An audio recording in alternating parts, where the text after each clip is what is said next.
Friend, स्वागत आहे तुमचं आपल्या मिनी व्लॉगमध्ये। तर आजच्या सकाळी मस्त सकाळी उठलं की बाहेर पाऊस चालू होता आणि मीही उठलं की पहिले आंघोळ केली, हेअर वॉश करायचं होतं तर मी हेअर वॉश करून घेतले पहिले, त्यामुळे एकदम फ्रेश फील होत। आता इथं मस्त मी पेरू घेतलेला आहे खाण्यासाठी, आता त्याला स्वच्छ धुवून घेते। मस्त असे पेरू आता कट करून झालेले आहेत, मला तर खूप खायचं मन कर। हे असं पाहून आहे ना तोंडालाच पाणी सुटतंय। तुमच्या पण सुटलं का? अरे वा, पेरू कट करून घेऊन येतच होते आणि तोपर्यंत पहा बाहेर पाऊस सुरू झालाय, पाऊस।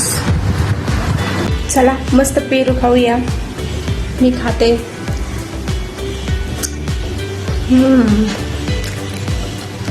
भारीच, तुम्ही पण घ्या, मस्त।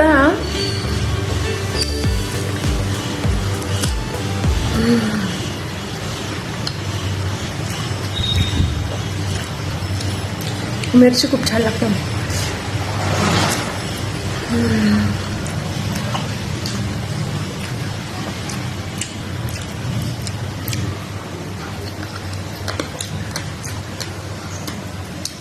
मस्तच, संपवत पण आणलं सगळं। खूप छान लागते। बाहेर पाऊस चालू आहे आणि गरमागरम वडापाव खाण्यापेक्षा ना मला हा पेरूच खूप खावासा वाटलाय। हे खाताना ना मला लहानपणी आपण शाळेच्या बाहेर पेरू खायचा ना, त्याचीच एकदम अशी आठवण झाली, त्यामुळे मी तुमच्यासोबत शेअर करते।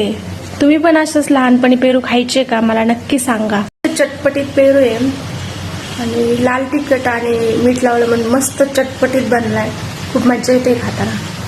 पाऊस चालू आहे, मला ना घाम पेरू तर संपवला, आता हात धुवून देते मस्त। खूप जास्त तिखट खाल्लं ना त्यामुळे असं झालं। आता मी तुम्हाला दाखवते बाहेरचं वातावरण कसं झालंय ते, हे बघा।